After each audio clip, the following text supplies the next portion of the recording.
Ladies and gentlemen, welcome into the Pattison Ave Phanatics Show.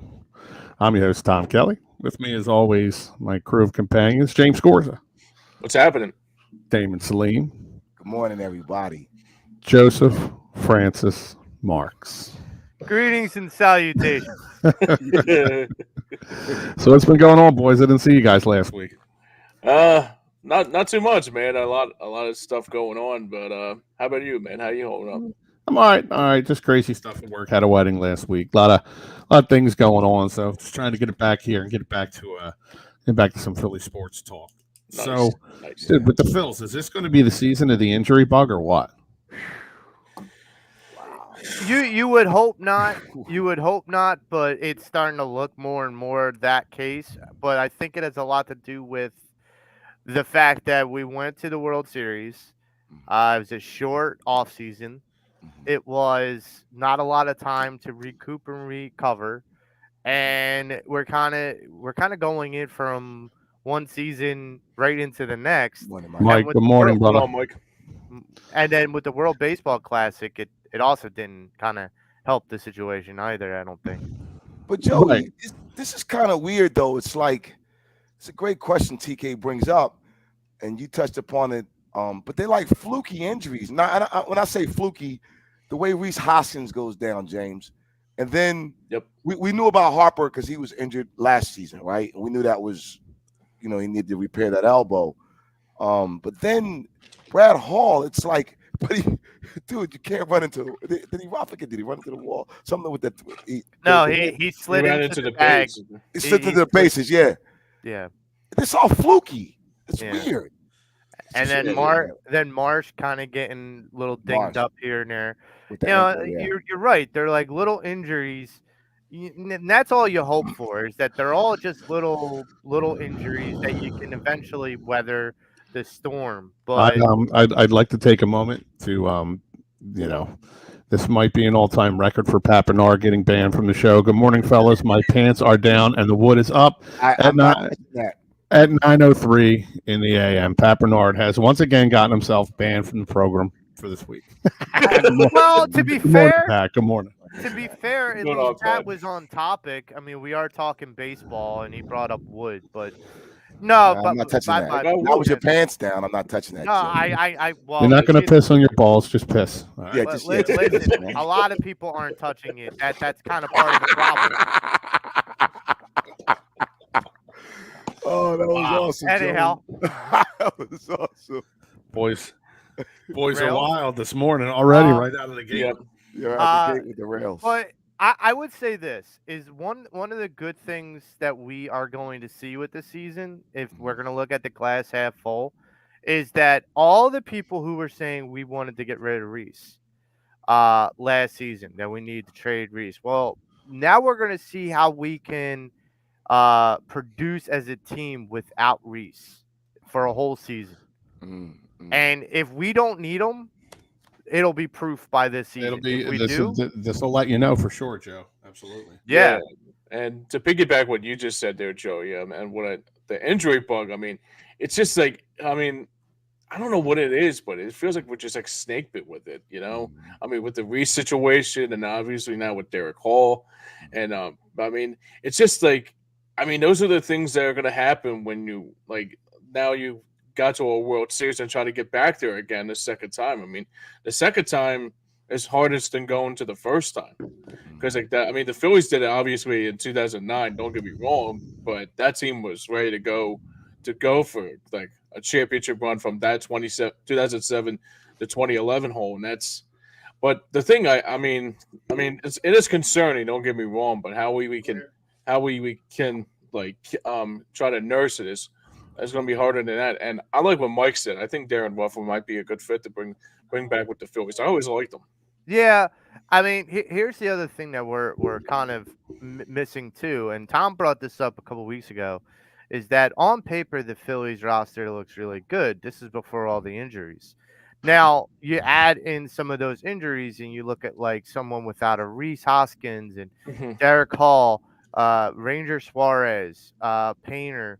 Like all these guys that we had really high expectations for leading into the season, and now they're kind of on the shelf for the time being. The only thing that we can be grateful for, and I say this because I really do have high hopes still left with this team, is that it's a long season. This is a marathon, not a sprint. Yeah, So, definitely. so Gargano brought up a good point yesterday on his show, and I want to kind of bounce it off of you guys. He basically said, "Do we react to the baseball season as football fans, where every game is life or death, and we hang on every game? Like, do you think that we've kind of blurred the line between the two sports?" Absolutely. And you can even throw in basketball. Right. When the Sixers lose, my God, trade Embiid, Doc gets fired, buys his contract, Harden's gonna it's just on and on. And what I've learned to do as a baseball fan, I break it down by series, right? You have to win, as Charlie Manuel told me, you want to win. If it's 3 games, you want to always take 2 out of the 3, if not 3 out of the 3 or 2 out of 3 at the very least. But it's a good point that he raised. The other thing that I find interesting, just to piggyback off of what Joey brought up with Reese, is that it seems like a domino effect, because now it's I listen to sports talk and blessed to do the podcast with you guys, but everyone's always trying to move people's positions. I'm sick and tired every day.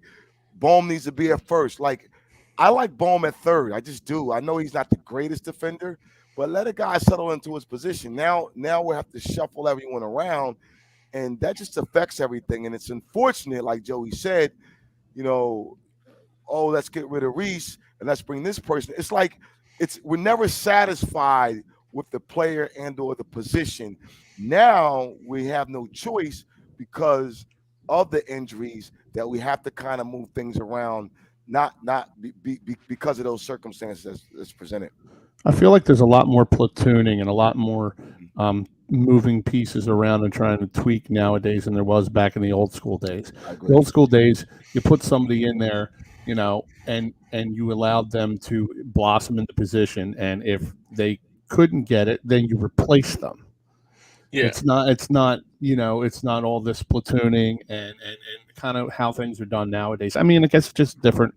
It's a different game of baseball in 2023. I mean, think about it. Like, would you have put Ryan Howard at any other position? That's the thing, is Ryan Howard was a first baseman. If he wasn't going to be a good first baseman, well, then we were SOL. And so that's kind of the thing, is that you weren't going to put Ryan Howard at third or Ryan Howard in the outfield. God, and no. That's the thing, is right now we talked about this when it comes to the football in football, where it's positionless. And basketball too. Yeah. Yep. Like, it's positionless, because the idea that they need to have versatility, the team that has to have versatility with whatever roster they put out there. And that's one of the reasons why sometimes when these guys make mistakes on positions they're not accustomed to playing, that's why I feel like these kids get put under a microscope. Scott Kingery is a prime example. Scott was an outfielder. Then you move him into the infield and he makes mistakes, and then you're like, well, he's just not a good player. And I'm like, you go from seeing the ball in the outfield, and that's the way you're accustomed to playing, to now the ball gets on you faster and your sight lines are different.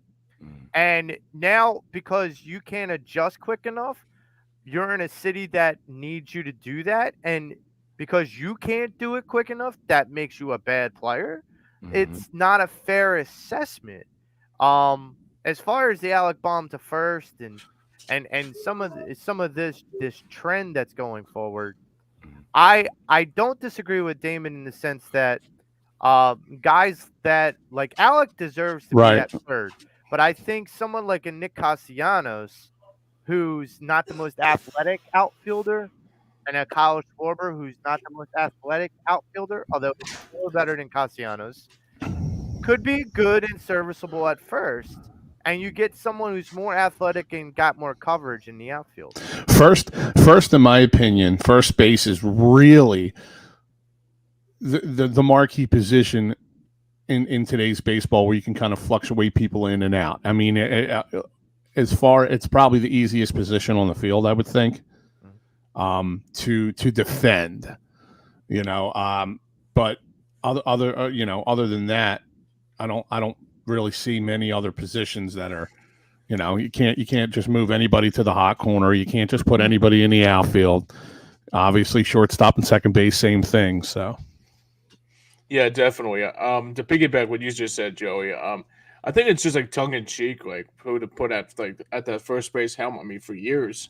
I mean, the old school way, you put obviously a first baseman, regardless of who it was. Obviously, it was like a Darren Ruff or even probably like who like a Carlos Santana, and he was like the first baseman, and he wasn't like moved around. Like I remember for the first year of Gabe Kapler, he moved Reese to left field before moving them to first base, and we like had a tailspin about what those players do along like you said, like a Scott Kingery right. is a good example of that too.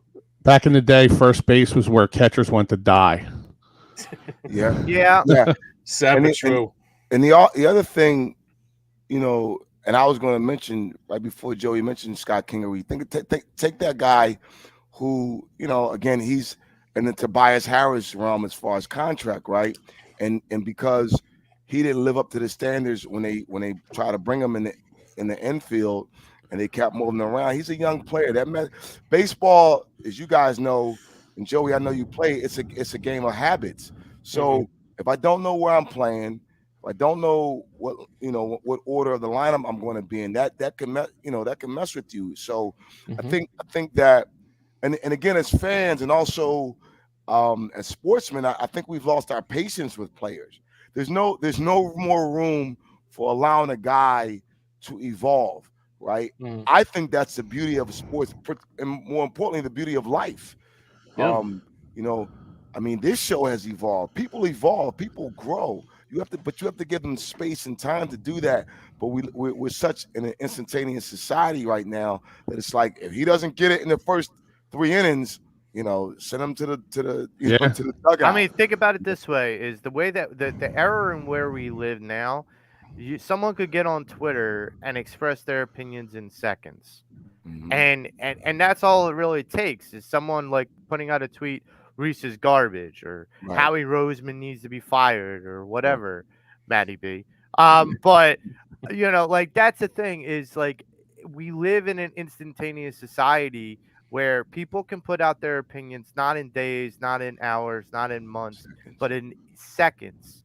And that makes things, we live in a knee-jerk kind of society where we go, oh well, I agree with that person, so I'm going to retweet it, or I'm going to comment it, or whatever, and that is where it snowballs, and that's where I think we start to jump off that bridge of being too impulsive. Right. Hey, real quick, boys, before we continue, I'd be remiss if I didn't mention our guys over at phillysportstrips.com. A couple events have already passed us by. They just recently did the April 3rd bus trip up to Yankee Stadium, but they got the draft coming. It's coming to Kansas City, April 27th through the 30th.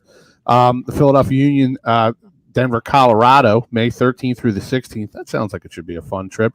The Ultimate Baseball Denver trip, May 13th through the 16th as well.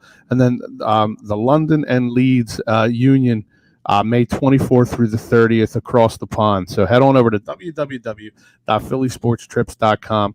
Tell Vince and the boys that the guys from Pattison Ave Phanatics and EOP sing.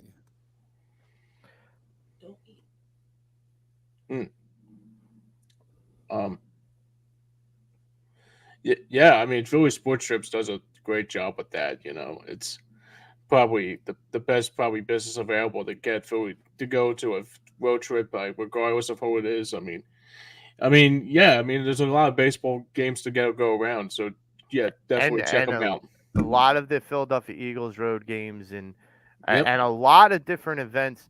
I wanted to touch on a little bit with the Phillies as regards to what they do next with the pitching rotation that's going on right now. Yeah, Bailey Falter on the bump today against the Reds. Last night was a very I would say even this early in the season, it was a must-win game. Sure. Home opener. You Sure. needed to get the monkey off your back. You needed to know that you could get these fans behind you. It's a sellout this whole weekend, pretty much. Bailey Falter proved last season that he deserves to be in the starting lineup. I want to get you guys' takes on what you think, to what your expectations for Bailey Falter should be this season. Yeah, Billy Falter. I mean, so what he's worth and all that. Yeah, Billy Falter showed what he was worth with last year, going back to the postseason run he had. I mean, I think he's probably the odds on, maybe depending on who comes after that. But yeah, I think he's done a pretty good job in that first game of the season. So it's pretty good to know. Yes, and also, Joey, you talk about this weekend. JT in his post game interview yesterday said something profound. He said, we got back to the locker room, we were home, and it felt the crowd, and it made me think about that. Like, that was a tough way to start the season, in my opinion. I'm not happy that Major League Baseball scheduled the way. I don't mind the fact that I like the fact that they play American League teams, but I don't like the fact that they start out the season against two American League teams and one American League team in the Texas Rangers that we obviously can't get figure out their number right now. But Yeah, for a team that is the National League champions, to start your season off on the road with two different teams, particularly in an American League, I don't think that was fair. I just don't think that was fair. But it didn't feel fair, Dame. It did have that kind of air of, really, like, where's our respect? Like, Right. we should be opening the season at home after Right. winning the pennant and making it all the way to the series the year before. Right. yeah, I would have even been fine if they started off with the Yankees and then come home, right? But you have them Texas and then the Yankees and then come home. Yeah, It's that's like, right. wait a second. We as fans, we want to celebrate our team, right? We want to celebrate what they accomplished and also celebrate and embrace the new season. So that was, but they have a team like the Reds. They can right the ship. Win today and win tomorrow, and you're looking at one game under 500. So if Major League Baseball was smart, instead of putting us, if you're going to send us to Texas to start the season, at least send us to Houston and make it a World Series rematch. like the NFL does, sometimes, yeah. Mhm. Yeah, and I just feel like that would have gotten, especially for opening day, that would have gotten a lot of more fervor than the Rangers and the Phillies. I think you have more storylines. The carryover of what last season was to what this season's going to be. It kind of circles the story around, and then going into the Yankees. I don't disagree that it was unfair. So I don't always agree with his opinion ever, but Joe DeCameron mentioned that it's tough. Half the teams were on the road, and half the teams were home. That doesn't mean anything. Just because half the teams in the league were on the road, that also means half the teams were home. So it's not an advantage or disadvantage. The only problem really is that Phillies deserved to be home because where they got to last season. Sure. And that's where I think we're all like, it's a little unfair. Right. Now, All right, at least I'm not the only one that felt that way. Say it again. I'm sorry. I said, at least I'm not the only one that felt that way. No, it felt like the season. To me, if it's weird to say, it felt like the season started yesterday, just because they were so. It took them so long to get home to play their first home game to open up the season, and so it's the seal is broken. They won. It was tough in the beginning to watch because they left some guys on base. Cody Clemens, James, who his stance? Who does that remind you of? I'm just curious. Ryan Howard, I think. No, Duble. With that leg. Oh, that's right. Duble, he has that like a Duble stance. It's kind of That's weird. right. You know what I mean? And he was just called up because Hall goes down, Right. And Just we had called the up. Rocket in the press box. Yeah. Yesterday. And Phillies gear. Yep. Yeah, Taryn Hatcher interviewed him last night.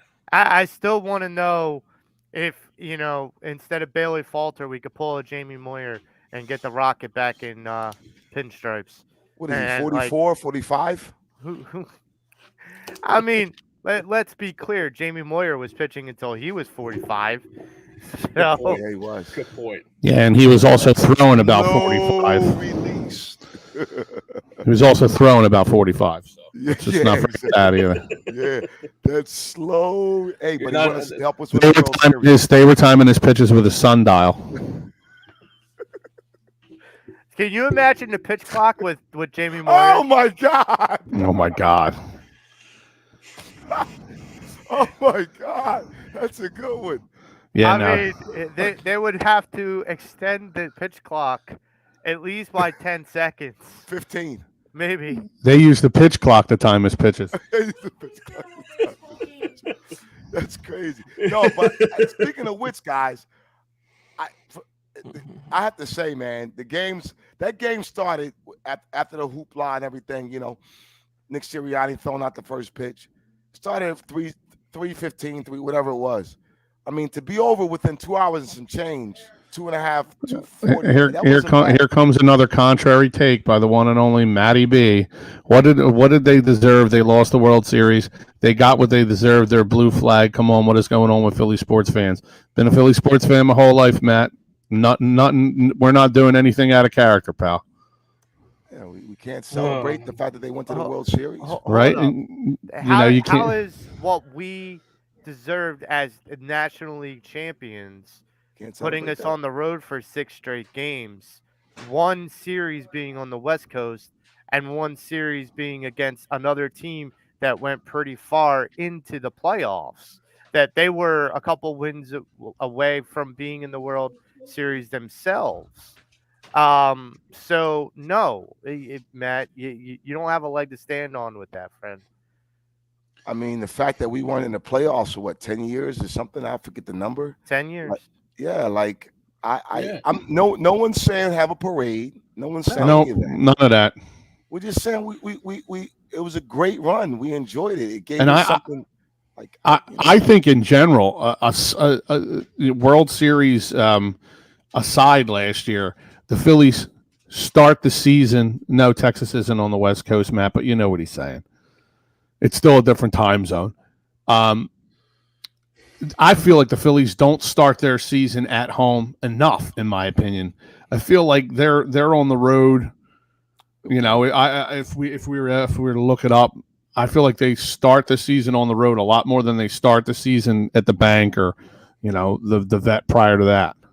I remember them starting the season in Cincinnati during the Utley, Howard, Rollins days. I remember them open up the season in Cincinnati a few times. So I mean, and let me ask this: like, if the MLB would have done it the way that I proposed, like where we start in Houston and then we come home for the Reds and then go up to the Yankees, that wouldn't be that horrible in my mind. I mean, it wouldn't be as hard. And in my mind, MLB would have a double because they would have that rematch of the World Series, Right, which they can promote to death. And then they can have the Phillies have their home opener soon after. And then the Yankees. I mean, the Yankees, Fox would eat that alive as far as like the Yankees on the weekend against like the National League champs. Like Fox Sports would love that. Yeah, that was the only thing they talked about over like when we played the second game with Texas.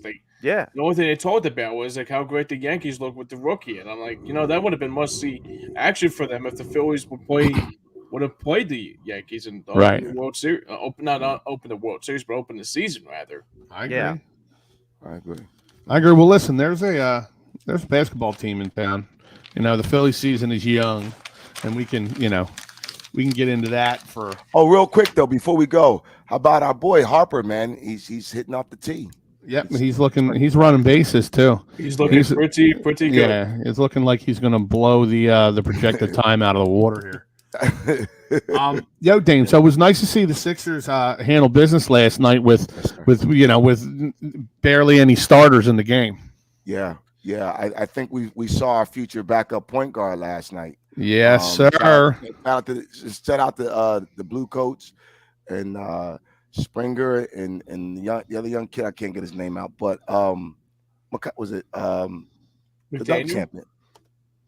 No, McDaniels. McClung. Matt McClung. And but that game, man.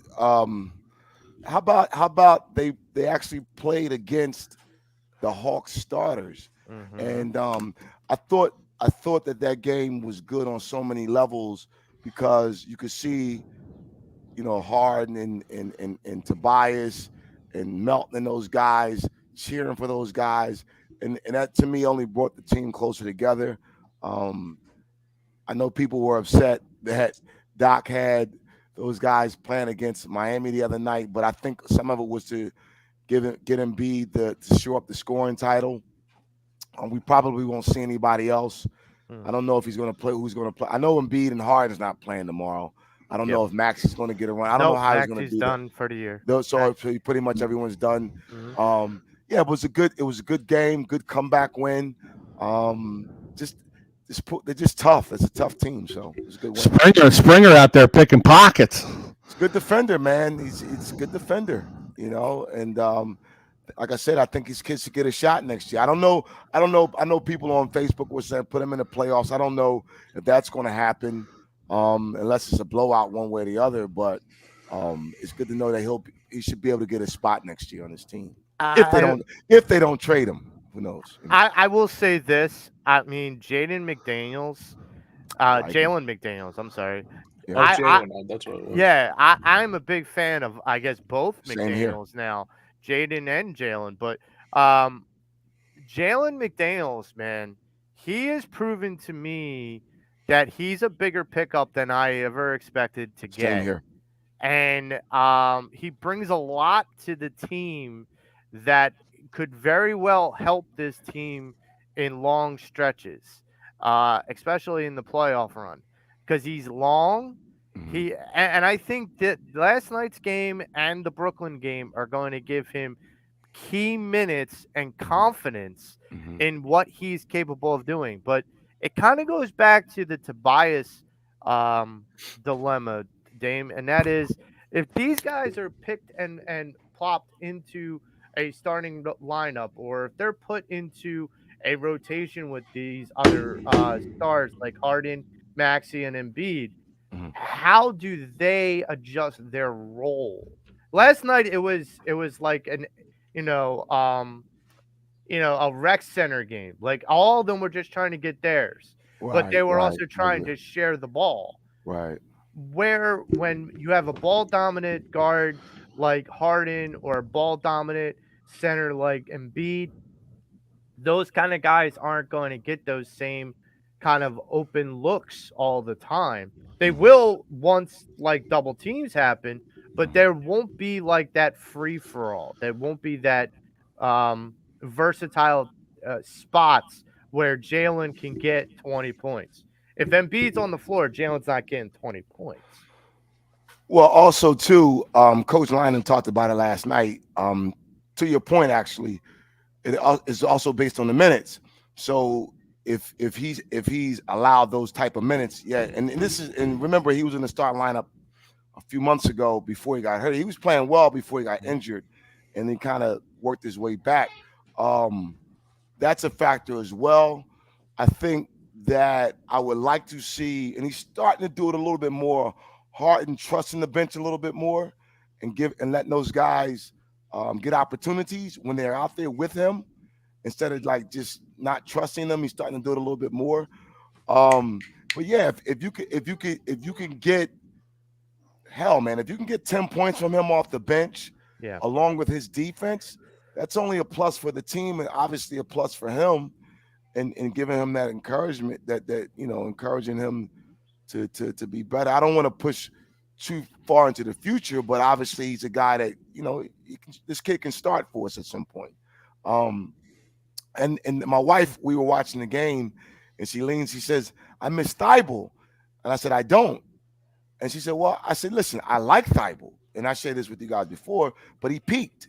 He peaked with us. There was no, and they wanted him to be a little bit more of an offensive player. Mark Jackson touched upon it. Thibault may be a little bit better defender, just slightly more better, but Jalen's a better, more athletic and a good defender, but he's a better scorer. This kid can score. The three's legit. He can go inside. They'll probably ask him to get a little stronger, Joe, in the offseason, which is fine. Just get a little bit more stronger. But he's a brothers, player. Both McDaniel brothers are a bit wiry. Yeah. And like that works to a certain degree.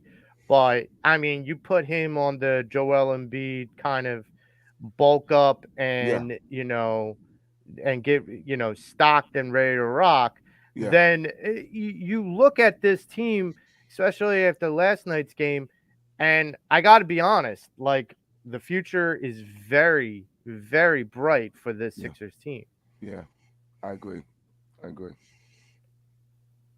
So what do you guys think is the process as far as the roster going forward? We know that we're going to be facing the Brooklyn Nets in the first round. So what do you think the process is going to be as far as how long or short Doc's bench is going to be in the first round? I feel like that the Brooklyn Nets series is going to be a 5-game series. I think it's going to be done in 5 games. I don't think the Sixers are going to waste any time. I don't fear the Nets.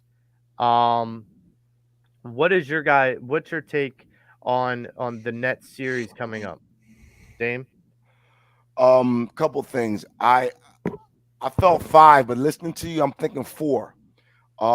Reason why I'm thinking 4, Joe's been in this situation before. He knows the history. He's a different player.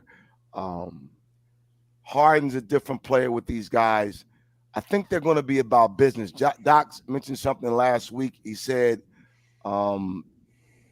with the bench, you'll either have Maxey, Tobias, Harden, or Joe on the floor with the bench unit, which is fine with me.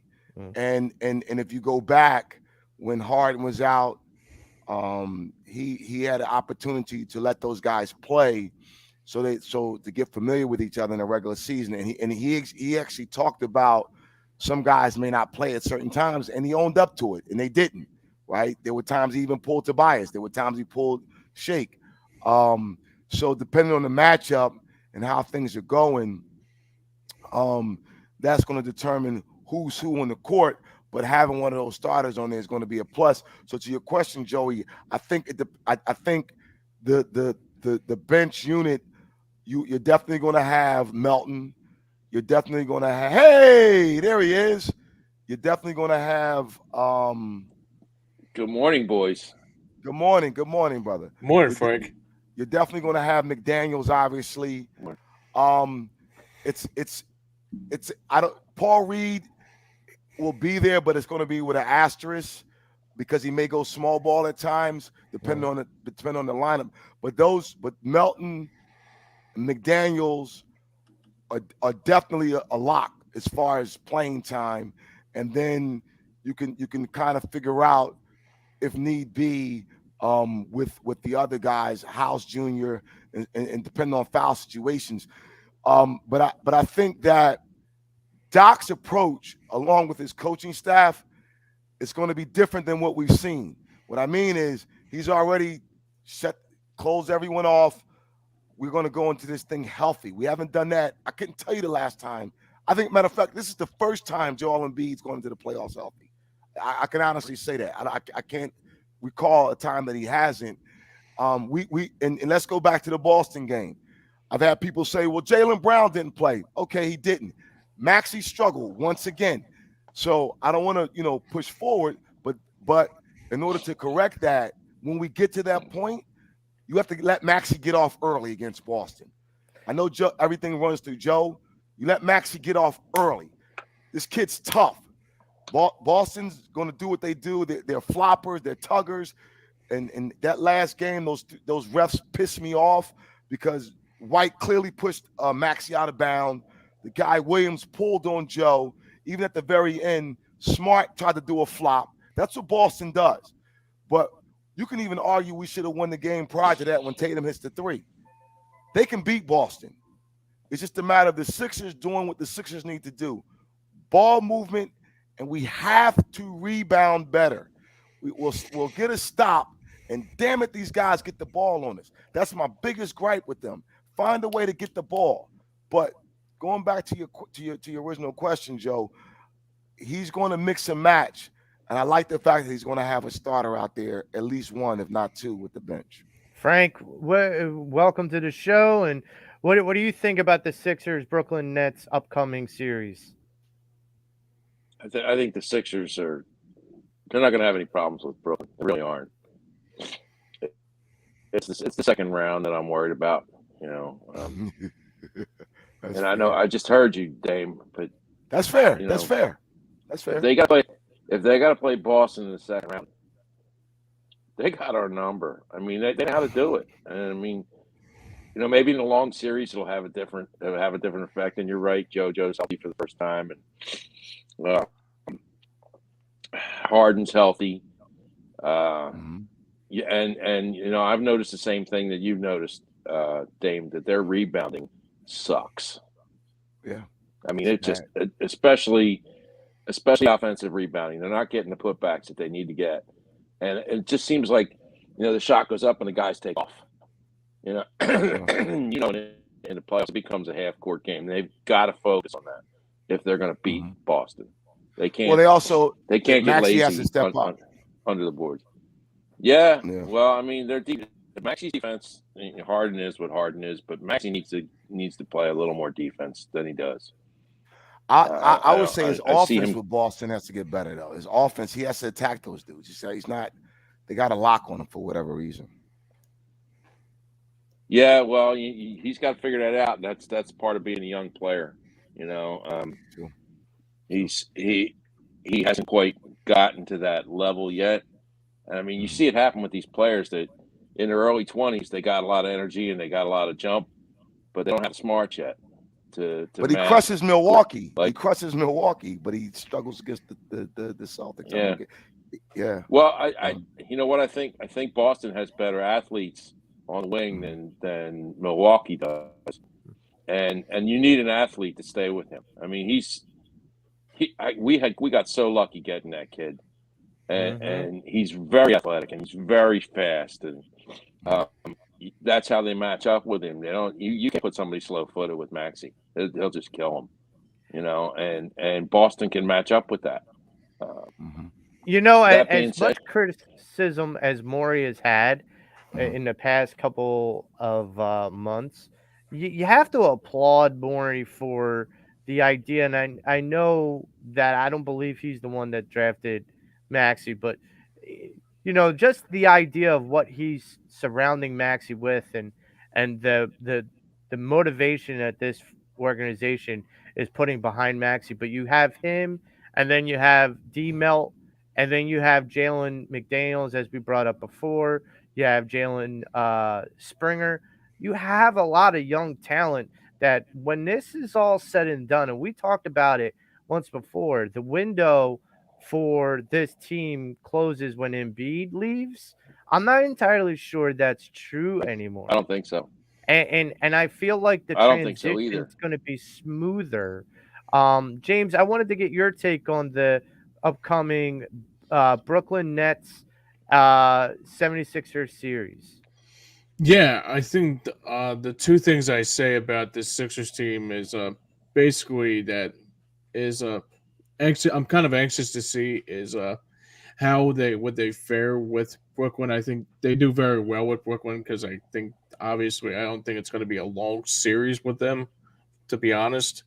But I think the thing I take out of it too is that Just play like if you played the best basketball that you played for the last few weeks, like just like go out there and just show what you're worth, and that's pretty much like there's not a lot to say about the Brooklyn series. I mean, I mean obviously, I just want him Ben's to been I just want him to come through injury free. yeah, You know, that too. I feel like 3-3. I have, and I know how Frank's going to react to this, but I feel like in general with the playoff run, I just feel like there's a killer mentality in Joe's heart right now. I agree. And with you. I don't feel very fearful of really any team just agree. because Joe is on a different level. Sometimes agree. I think you need to have an individual that is taking over the game. And I kind of go back to a couple different examples like Jordan and Kobe and their individual playoff runs. I go back to a person, that like AI during that run to the finals. Those individuals are so hungry for what they want. Mhm. It makes no difference what's around them or Mhm. who they're facing. They are so determined to what's going to what they want to have happen. And I think Well, I Joel's mean, on a different orbit. Let me go. Joel's reached that level in his game that I was speaking about. You know, when players get to their mid to late 20s, Yep. they have been through enough wars Yep. to know what's up, and that's where Maxi's just a little short of that. The Yep. scary part about Maxi is if he develops right in his middle to late 20s, the kid's going to be a superstar. Yeah. I mean, he's going to be a superstar when he figures out exactly what everybody's doing to him. The sky's the limit for that kid. That's why I don't think it'll be a problem building around him when Joel's done. And Joel is on a mission this year. I mean, Joel is definitely on a mission. He may not say it, but I know that MVP means something to him. You know, Well, you know where he I said know it? he feels like he's been disrespected. Yeah. And let me Right. just say to your point, Frank, a couple things, and I agree with you wholeheartedly that Joe's he's grown up before our eyes, right? I go back to the Toronto series when he Right. was Yep. crying; those were legit Yep. tears. He's grown up before our eyes. He's matured. He's a father, and he heard Joey. He heard people say he ran away from Jokic or whatever they said when he didn't play against Denver. He goes, you know what? Boston, this is a national game. Guys, I'm going to carry you tonight. And damn if he didn't do it. And he was not going to allow them to lose against Boston. If you recall in that game, they were down a couple of points. Doc puts him and Maxey back in the game. He gets the ball, boom, to the mid-range, hits it, gets the three-point shot, puts him over the hump. They never look back. Even at the end of the game, he says, we got to do better. And he's self-policed. He's policing himself as well as a team, and you didn't hear that from him in the past. The other thing is that I'm appreciating from him, and to your point, Joe, he's so locked in that's why I think and it could be 5, but I'm feeling 4 against Brooklyn because he knows that he hears the whispers about Boston and we possibly may not beat Boston and get out. He hears all of that. So what needs to happen now is we know no one can stop him. But that's why I say when they get to that point to play ball, I want Maxey. Let me go to. I want Maxey to have a good series against the Nets to help build against ball because we're going to need Maxey. We know what Harden's going to do. We know what Joe's going to do, but we're going to need Maxey, right? We're going to need Maxey. He's the X factor, yeah. Yeah, to give us that. Frank's right. He's young, but Frank, here's the deal. This is his 3rd year in the playoffs. His first year, he got a spot minutes. Yeah. Last year, he got more minutes for obvious reasons. Now, young fella, we're not putting it all on you, but we need you to be a good part of this. And I think that he's tough enough and smart enough to figure it out and to get through it. So I'm excited. I'm with Joe, man. I'm everyone, I get it. 2nd round, Boston. Let's get through the first round healthy, like you guys are saying. I agree. Right. Let's knock off the Nets as soon as we can. Don't play around with them like we did with Toronto. Finish these guys. You're better than them. Play like that. so we can get that rest and get ready for that second round. I gotta go back to that the statement that Doc made after the Boston game is that the MVP race is over, and it's not just an emphatic statement, but think about the team, the players on this team. You have Tobias, you have James Harden, you have a Tyrese Maxey, you have all these guys, and Joel still scored half the team's points.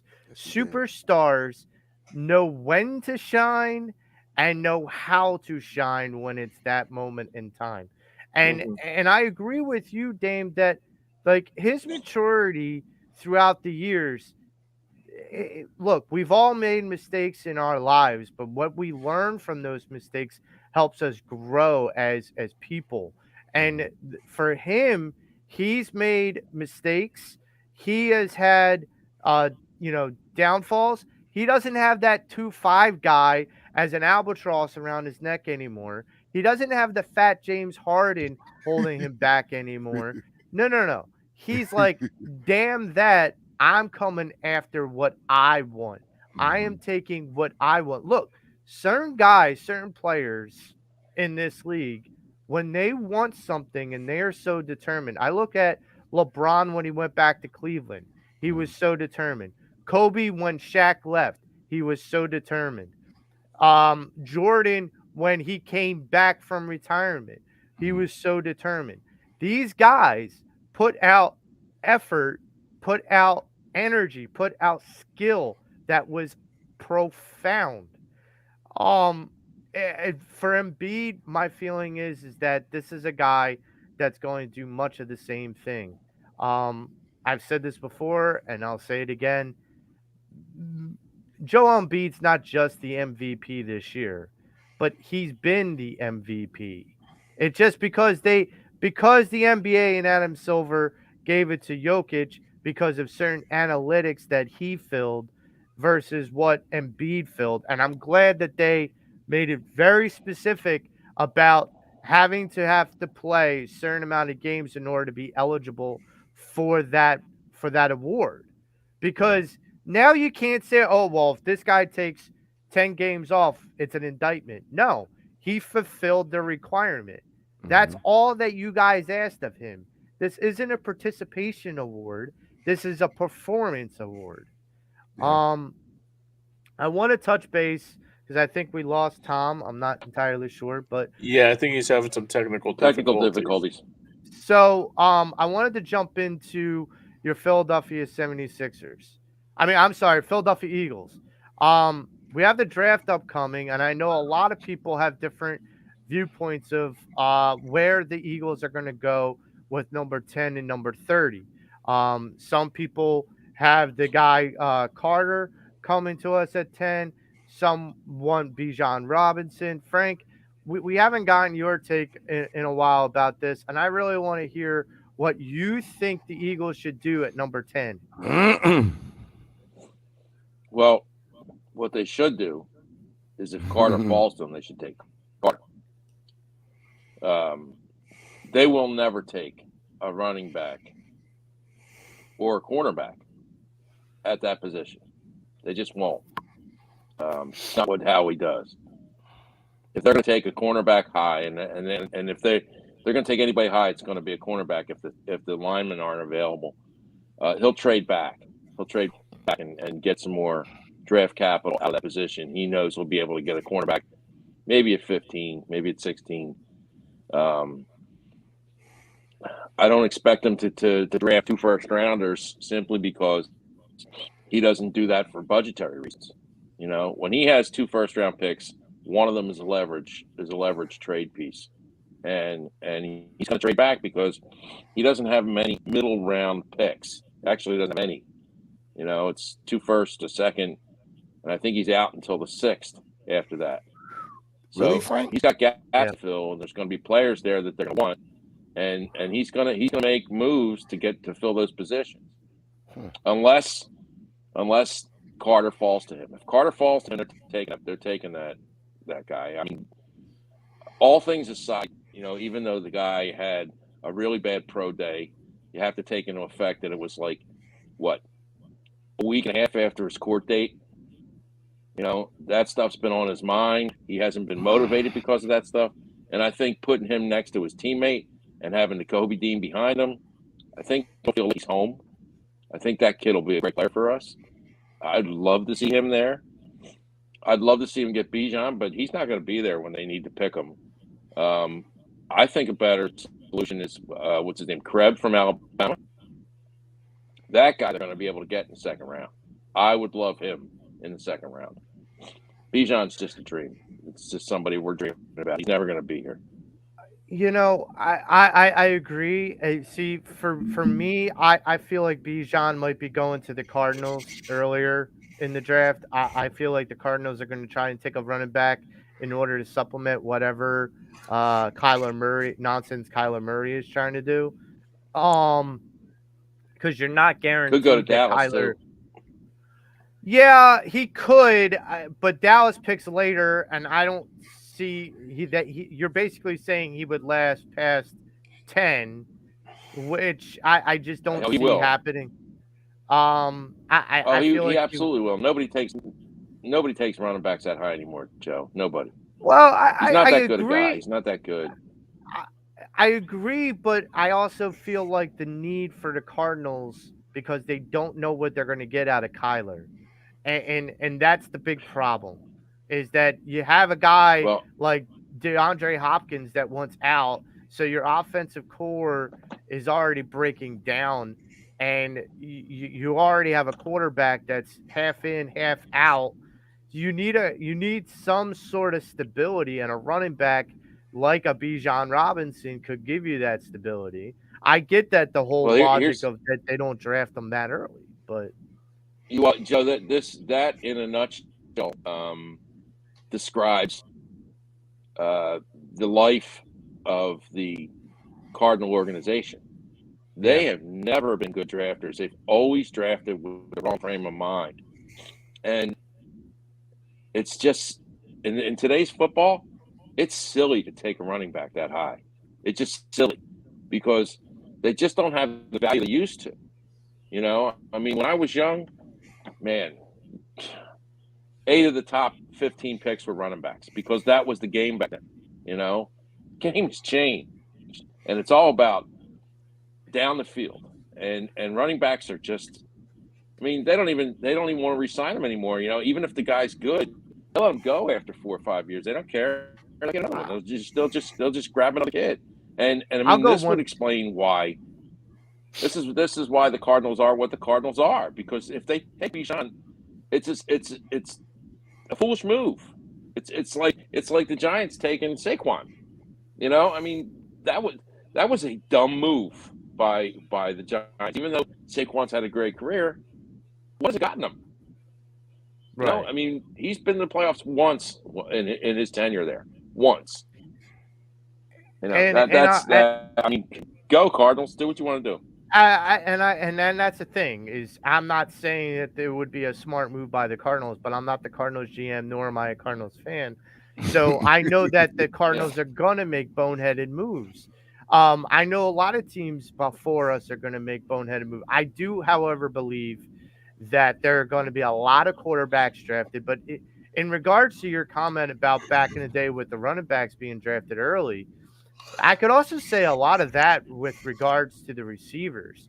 Not as many receivers get chosen so early. It used to be like you go on a run. Like the Lions picked a receiver, I think, 5 years in a row in the first round. And so it's like Matt Mullen was the GM. Yeah.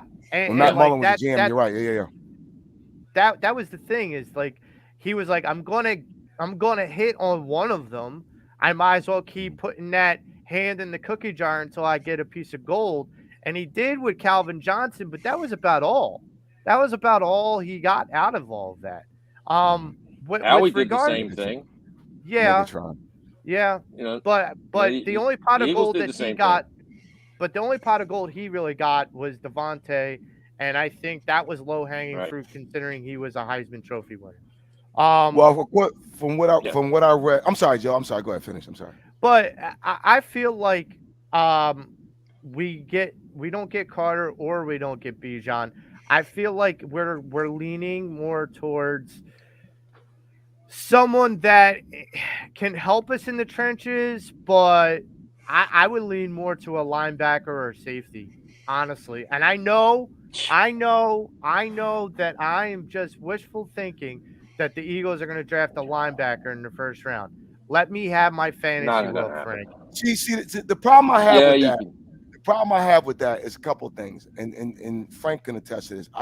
So when Buddy Soul was here, when he drafted Jerome Brown and those dudes, they drafted them to plug them right in. At that, I'm not even talking about the 30th pick. That number 10 slot, which I don't think Howie's going to trade out of. I think he's going to either go up. If he goes, he'll probably go 1 or 2 slots down at the very least, but no more than that. But excuse me, at that pick, for me, I want someone who can put in right away. Because if you go O-lineman, I've heard people say, well, get someone to replace Lane Johnson. Okay, who knows? Lane may have another 2 or 3 years left in him. So to me, if I'd rather take a Bijan, because if I took him at 10, I can plug him in right away, as opposed to drafting. They're talking about the kid, I don't know his name, from Northwestern. He's going to sit. So that does nothing for me at that spot. What If you're the defensive? No, the offense. It's an offensive lineman that they're talking about. They're looking at out of Northwestern to replace Lane. But Lane and those guys aren't going anywhere Lane's anytime signed soon. an extension. He's not going anywhere. Lane's Exactly. under contract till 2029. Well, exactly. The guy you have to replace is Sayamalu, really. But again, I rather go like think out the box sometimes. Even if you said I'll take a cornerback, right? I'm okay with that because even though you re-signed Slay and Marbury, excuse me. Bradbury. Bradbury. See, I said Mayberry. Bradbury, Bradbury. Excuse me. Thank you. So good. We signed Slay this morning. We signed Slay and Bradbury. I'm with you. That kid can be groomed under those guys, and you can plug him in, just like how we had Al Harris and the other two. I can't get off the name, but you know what I'm talking about. You had those three corners, but at that slot, you need to draft the guy who can put in right away, because too many times we draft the guy and he's going to sit, and that does nothing for me, Joey. It just doesn't, Frank. James? Yeah. Yeah, Well, I mean, you know, the only way I see them taking Bijan is if they trade out of that spot and move down in the first round. That's the only way I see them taking him. I think the kid from Alabama is a better fit for their offense than Bijan is. Even although Bijan is a credible running back, but I think they can get that kid in the second round, and they can fill a defensive need with that number 10 pick, or if they move down to 12 or 14. I can't remember the kid's name from Iowa. The defensive lineman from Iowa is really good. That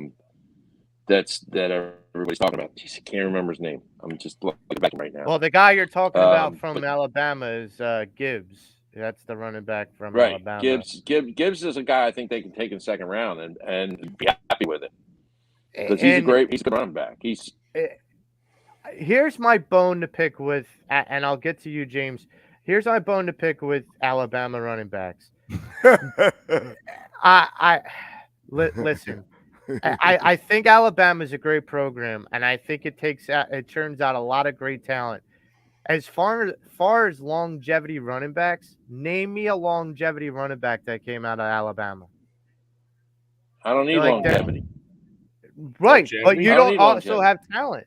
But I'm not even talking like longevity like 10 years. I'm talking like 5 good years, 4 or 5 good years. Like that's longevity. You only need 4 out of him in the second round. You only need 4. You only need 4 out of him. But name me an Alabama running back that gave you 4 good years. Anybody good 4 good years? Well, I mean, he might be the one, Joe. He might be the one. Was it Derrick Henry? He might be the one. What, Alabama? Yeah, Derrick Henry. Okay. There's an outlier, but here's the thing. He's kind of okay. He's kind of okay as a running back. I would think he's kind of okay. I want someone that can catch out the backfield. But James, that's him. What do you think, from James, Alabama. about 10? What do you think is the biggest Well, I know how you're probably going to lean, but I want to get I want to get I'm your gonna keep it all hush hush about that. You know, and who I I'm gonna want to pick. get your I want to get your analysis on why you feel that way. Well, here's the thing. I think that the Eagles' top priority should be defense, to say the least. I don't disagree with that. I think the one thing I take out of it too is that maybe like if the player is not there at 10, I'm gonna probably pull like a Mike Loro and say that they'll go either 15 or 16 or maybe 17 to see if what they would do in the draft. But if the player is there, I mean, it's not that I'm worried that Howie don't know what he'll do, because Howie's just a genius at this stuff. I mean, he's got everything locked in from the 10 to the 30 to every pick in between. But I think God, I hope Maddie's not listening. well, I mean, here's the thing. I hope I mean, Maddie's not listening, because yeah, colliding Howie and genius in the same sentence with him gives him, like, yeah, it's probably he has vomiting fits. in the mouth. Right. No, but I think what the Eagles need to do, especially if the player is there at 10, it'll be a good risk. But I think they're going to move. I think they might move back into the draft, maybe at the 15 or 16 or 17. I don't have a problem with taking a defensive player. I think what they if we took only Bijan move back. I think they. No, go ahead. I'm sorry. I don't think they move back if the player that one of the players they identified is there. Howie does not have a problem doing that. If one of the guys that they've identified as the number 10 pick is there, he won't hesitate. They'll take him.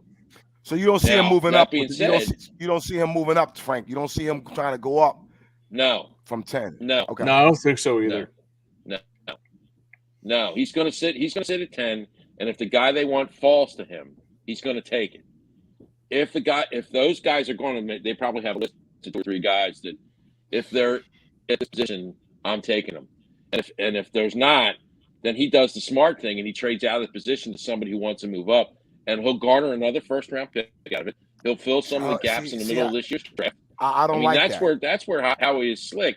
I mean, I know you don't like that, but I mean, you can't argue with the results. Dane. The reason why I don't like it. The reason why I don't like it is this. You have a team that came that close to winning the Super Bowl. How many times have you seen a team like that? Right. That was in the top 10 of the draft. That's some pretty good players. It doesn't happen. Exactly. So yes.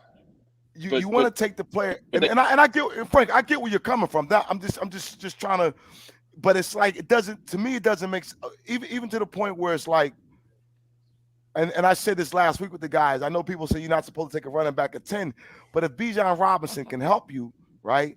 Why not? But I'm starting to hear things about his work ethic, so that's kind of a little bit of a red flag for me. That's pre-draft. That's pre-draft crap. Okay. So let's scratch that. Crap. But I want a guy that's going to come in. See, here's where I'm at. Let me stop tippy-toeing around. I want them to take the pressure off of Jalen a little bit. As far as I don't need him running in Chicago when it's 15 below degrees. I want to put that ball in the running back's hand or get another offensive weapon that's going to help, because you can still find some defensive help if we make a move in the second round. Now, you said we have a 2 firsts, 1 second, and then we drop down to the 6th.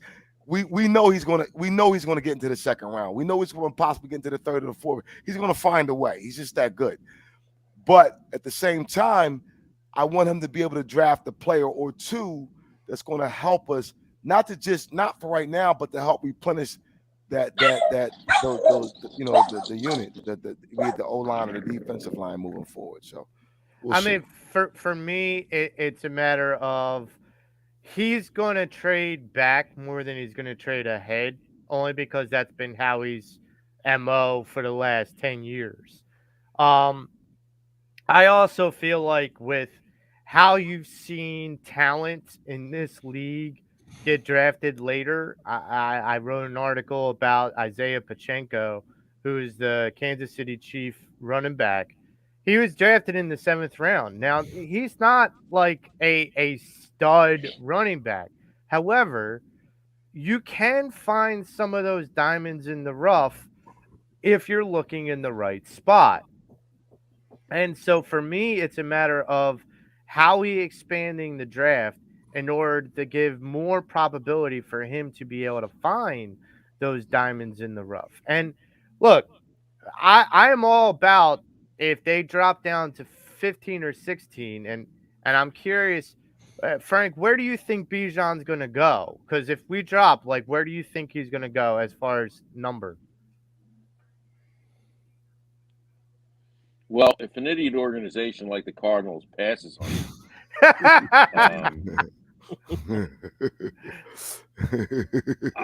I don't think Bijan's going to go before the mid-20s. It's just the way football is today. I mean, I'm hearing the Patriots are looking at him, Joey. Well, okay, that makes sense, but Patriots also have another problem. They have a Mac Jones problem because Mac Jones is not very happy. He wants to leave. Yes, they do. What? Yeah. No, when did this come about, James? I didn't hear that. This was news that broke. This is news that broke Tuesday in Boston. Something He can't came handle about, Belichick. and Mac Jones and Belichick, or Mac Jones and the offensive coordinator, have had a conversation, and it didn't go well. And all players and personnel have conversations in the offseason, even if it's not a contract year, just to have conversations about what the upcoming season might look like. And reports are that Mac Jones wants out of New England. So what, they trade him to Green Bay and Aaron Jones, Aaron Rodgers goes to Bill they may Belichick be in will the fix that. Oh, of course. I agree.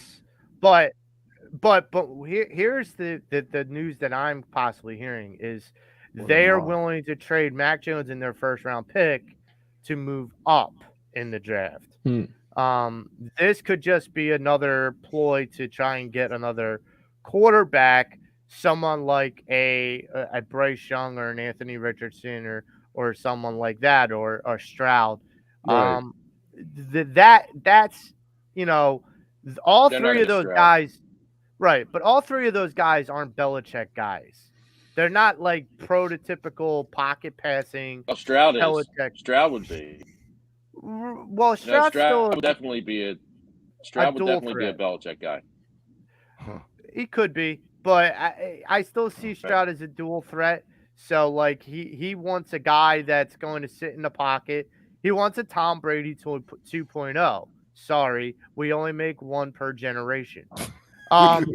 So like that's going to be the difference for New England. But one generation. so with the Eagles trading back, you're going to look at like teams like New England, like Green Bay, whatnot, that are going to try and trade with a partner like the Eagles to go and get a quarterback for their franchise. Because my feeling is with Carolina, the Texans, with even maybe the Lions in some regard, because Jared Goff's not going to be there forever. I don't know if the Lions, with all they want to do, are willing to sign Goff for max money.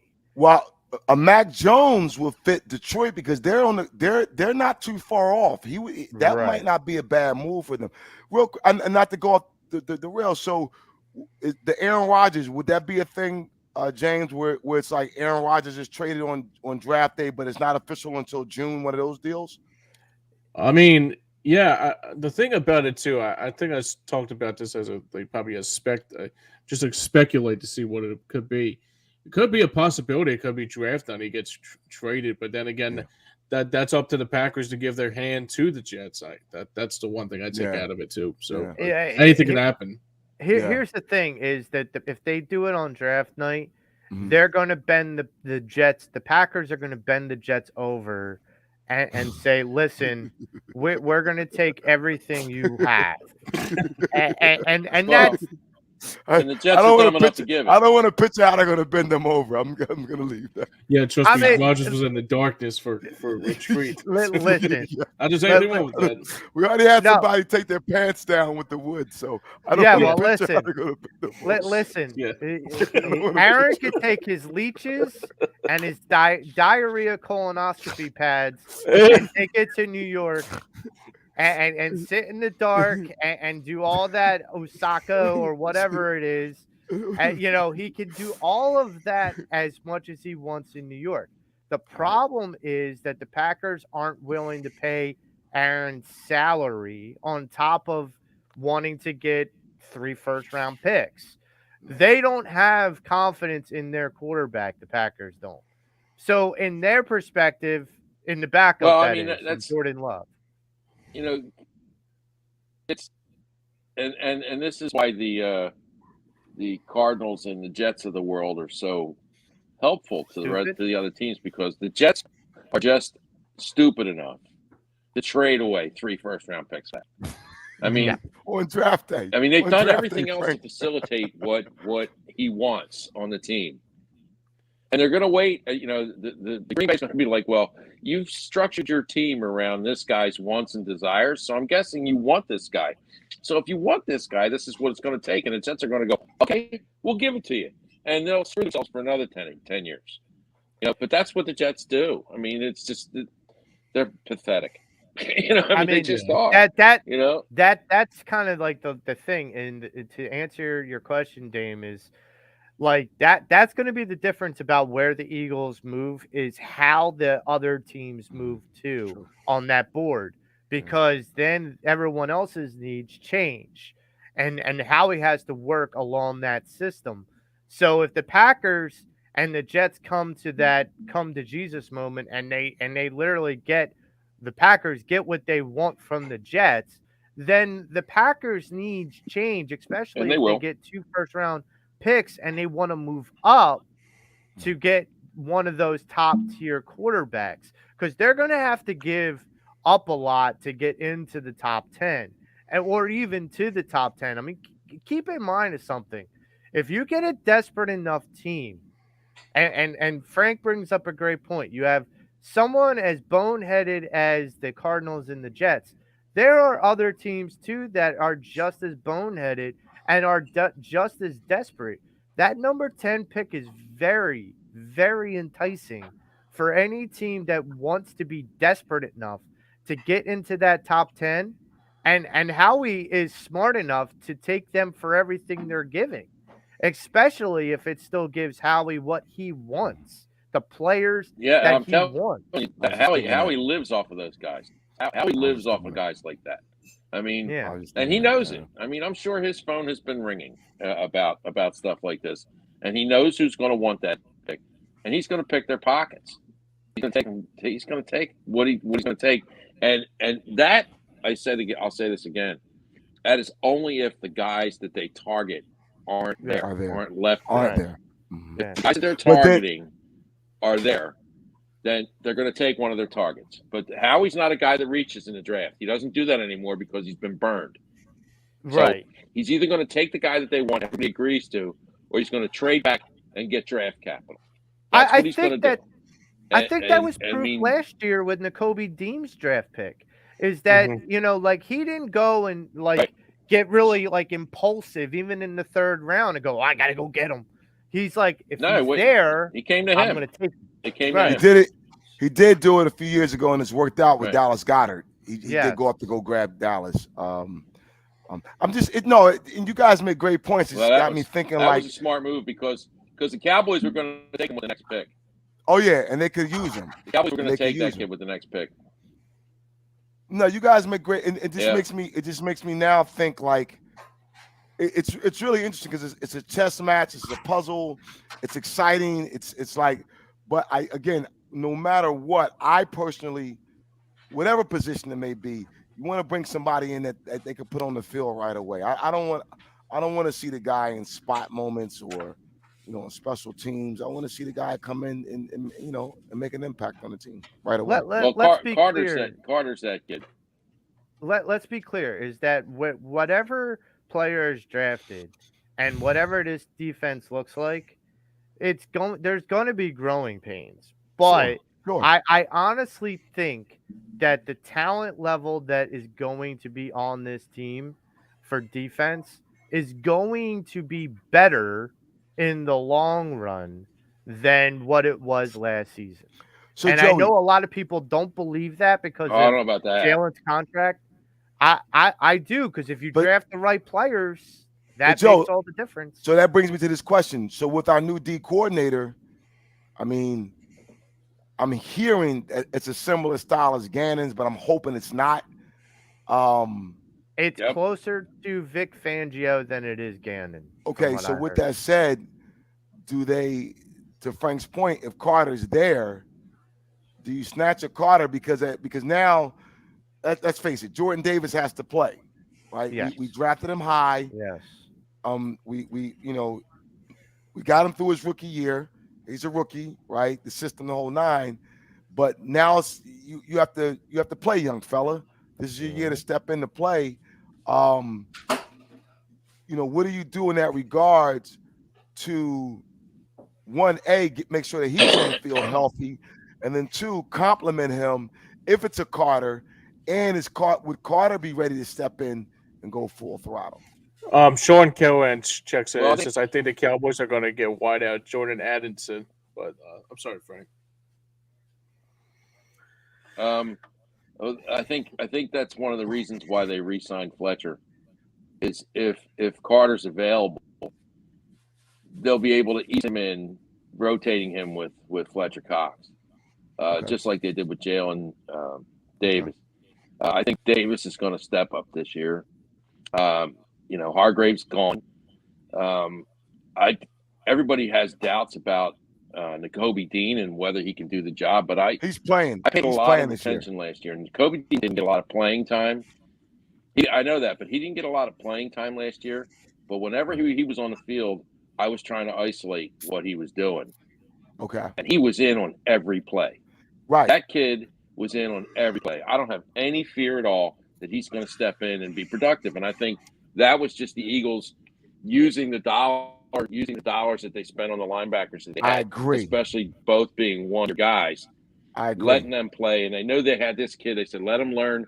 We don't want to get him beat up. I agree. They can learn him slow.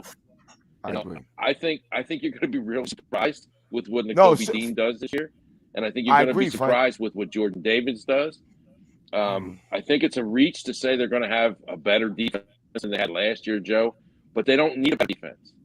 They just need an adequate defense because their offense is world class. Their offense is lights out.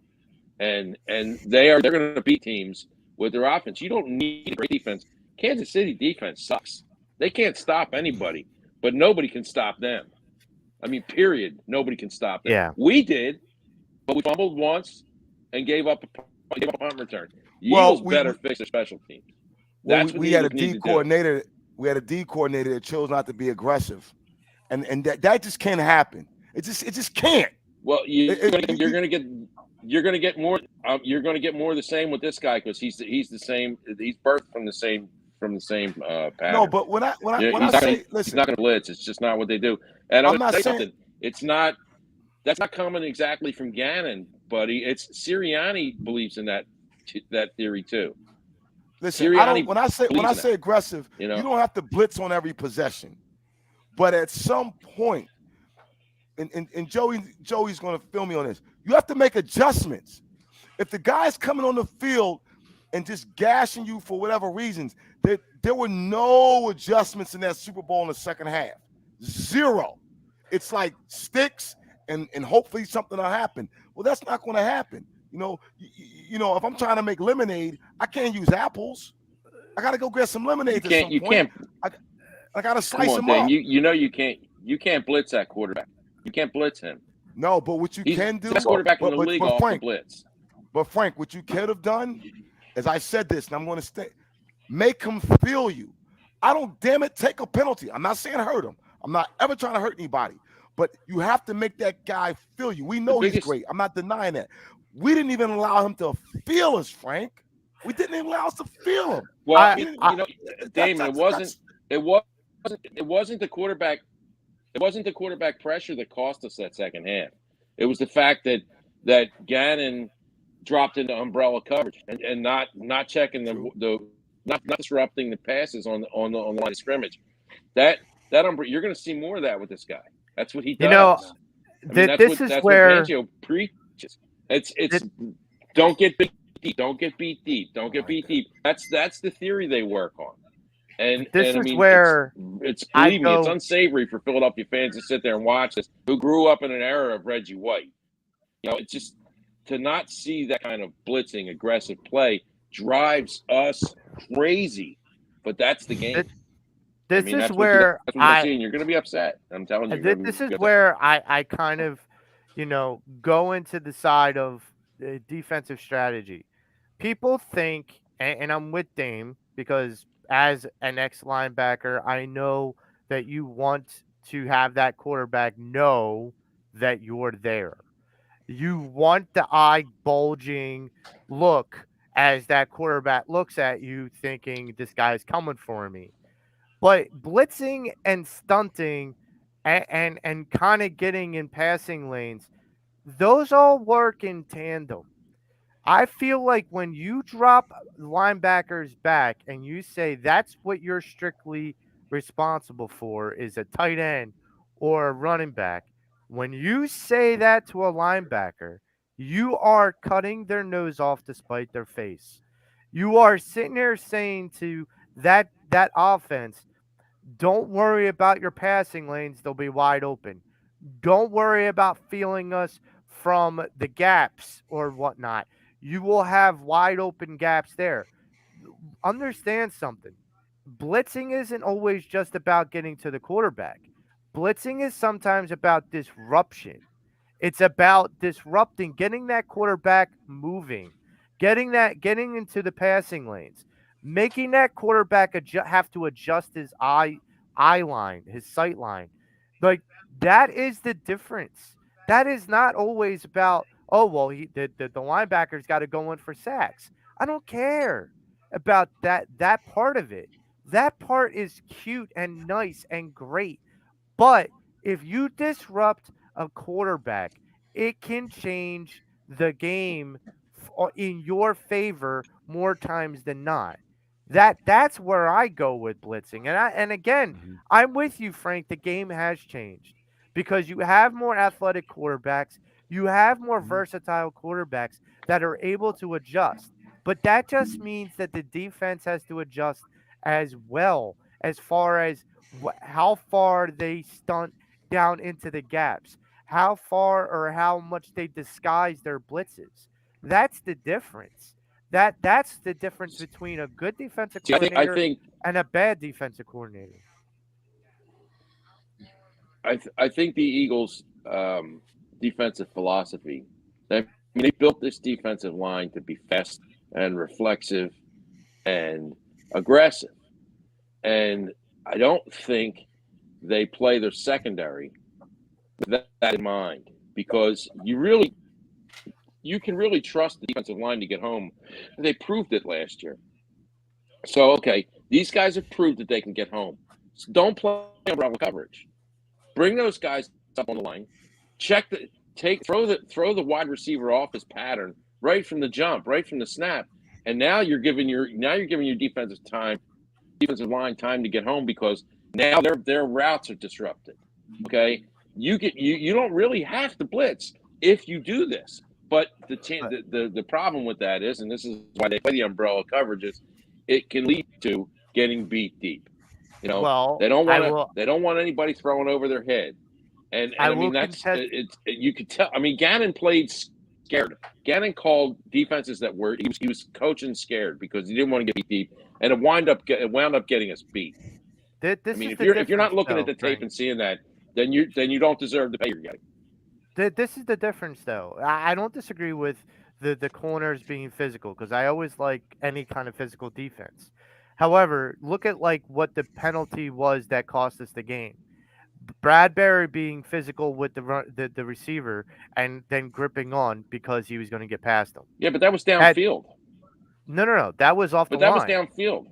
I'm talking about the line of scrimmage at the snap. No, it he gripped it them was on the it was line. it was past 5 yards, Joe. It was not at the line. No, it was not. It was 5 yards downfield. It was not at the line. It wasn't a snap.